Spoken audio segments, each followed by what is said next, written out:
விஜய் டிவில பலருக்கும் ஃபேவரட்டாகவும் ரொம்ப சக்சஸ்ஃபுல்லாகவும் போயிட்டு இருந்த சீரியல் தான் பாக்கியலட்சுமி. இந்த சீரியல் வந்து கடந்த 2020 ஸ்டார்ட் பண்ணியிருந்தாங்க. கிட்டத்தட்ட 1470 எபிசோட் கம்ப்ளீட் ஆயிருக்கு. அது மட்டும் இல்லாமல் கடந்த வருஷம் ஆகஸ்ட் 2025 தான் வந்து இந்த சீரியலை முடிச்சிருந்தாங்க. இந்த சீரியல் எண்டானது பலருக்குமே வருத்தமாக தான் இருக்கு. இந்த நிலையில சீசன் 2 வரும் அப்படின்னு எல்லாரும் எக்ஸ்பெக்ட் பண்ணிட்டு இருந்த நிலையில கோபி பாக்கியா இவங்க 2 பேரும் சேர்ந்து புதுசா ஒரு பிரைம் டைம் சீரியல்ல கமிட் ஆயிருக்காங்களாமா. மேபி இதுவுமே ட்ரையாங்கல் லவ் ஸ்டோரி அப்படின்ற மாதிரி தான் இருக்கு. ஏன்னா ஆதரால் காதல் செய்வீர் அப்படிங்கிற மாதிரி ஒரு டைட்டிலோட தான் வந்து இவங்களோட இந்த சீரியல் ப்ரோமோ இருக்க போகுது, இவங்களோட இந்த புது சீரியல் இருக்க போகுது அப்படின்ற மாதிரி அப்டேட் கிடைச்சிருக்கு. ஸோ இது பற்றின அஃபிஷியல் ப்ரோமோவை கூடி சீக்கிரமாக விஜய் டிவிலேருந்து டெலிகாஸ்ட் பண்ணுவாங்க அப்படின்ற மாதிரி தான் இருக்கு.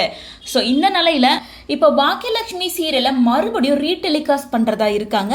அது பற்றின அஃபிஷியல் அப்டேட்டே வந்துருச்சு. அதாவது இப்போ விஜய் டிவியில் மார்னிங் ஸ்லாட்டில் சீரியலை ரிப்பீட்டடாக போட்டுட்டு இருக்காங்க. ஸோ சில சீரியல்லாம் கம்ப்ளீட் பண்ணிட்டு புதுசாக பாக்கியலட்சுமி சீரியலை ரீடெலிகாஸ்ட் பண்ணலான்னு பிளான் பண்ணியிருக்காங்க. 10 மணிக்கு பாக்கியலட்சுமி சீரியலை டெலிகாஸ்ட் பண்ண போறாங்க.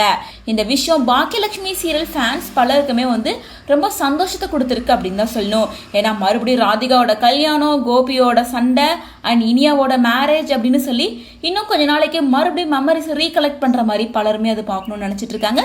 ஸோ உங்களுக்கு பாக்கியலட்சுமி சீரியல் பார்க்கணும் அப்படின்னு தோணுச்சுன்னா மறக்காம காலைல 10 மணிக்கு விஜய் டிவியில் போய் பாருங்க.